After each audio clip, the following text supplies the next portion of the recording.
Heritage Foundation National Security Affairs Senior Fellow Peter Brookes. Peter, good to see you. Appreciate it. Boy, you think about now that U.S. is gone and Turkey and Russia are sort of having this little meeting to figure out how things go in Syria. Hard to imagine that U.S. interests are going to be high on their priority list. No, obviously they have different interests than we do. Yeah. The Russians have a strong relationship with the regime of Bashar al-Assad, who runs Damascus. The Turks have interests in their neighbor. It's right there. They're interested in ISIS. They're interested in the Kurds. So there's a lot of. It's a very complex place. Also, Iran is in the mix as well.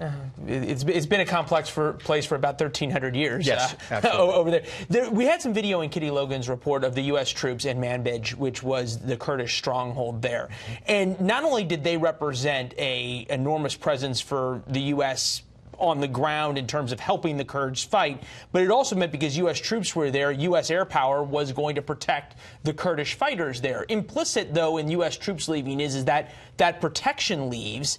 The Kurds might be asking themselves, with friends like us, who needs enemies? Well, not necessarily. I mean, look, U.S. forces, ground forces may be leaving, but you mentioned air power.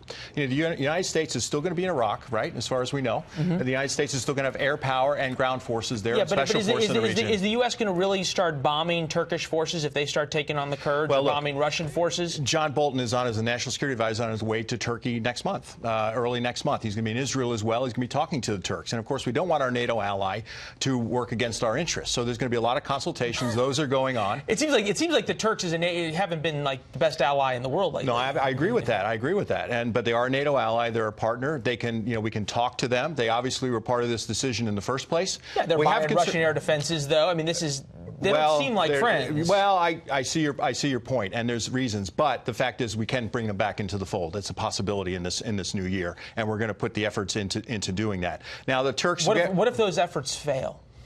Well, things could be bad. There's no question about that. We have concerns about, the Kurds, but of course the Kurds had interest in beating ISIS as well, and we had, because they were in Syria, they were doing terrible things to the Kurds, and they had interests as well. It wasn't just that they were fighting for us; they were also fighting for themselves with our support. Remember that.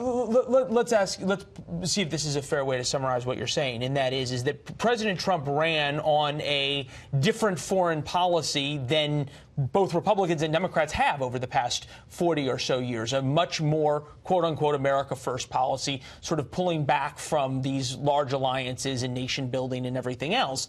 It seems as though what we're seeing is that doesn't come without a price to U.S. interests. Yeah, there are some risks in this policy. There's no question about that. But the president said that the withdrawal is going to be slow. There's going to be a lot of consultation going on. That's going on. The rollout wasn't good on this. There's no question. We needed to know more in advance. And a couple of weeks ago when I was on this network talking about this, I said, let's not be too breathless. Let's hear more. The administration should tell us more. We're starting to hear more. We're hearing some things from the State Department. You seem encouraged by what you're hearing. Yes, I'm feeling more comfortable. I still think there's risk here. And that's one of the reasons we got risk to our ally Israel. We have risks worried about ISIS resurgence. We have risks about Russian resurgence in the region. Turkey, what Turkey might do to the Kurds. There's a lot of things at play here that we need to be concerned about. So I'm looking forward to hearing more from the administration about their plans for removing troops there. The president made a visit to Iraq. John Bolton's going to the region. So there's a lot of things at play here, and we hope to hear more. Yeah, Bolton on that trip also to Iraq as well. Peter, good to see you. Thanks so much. Thanks. Appreciate the insights.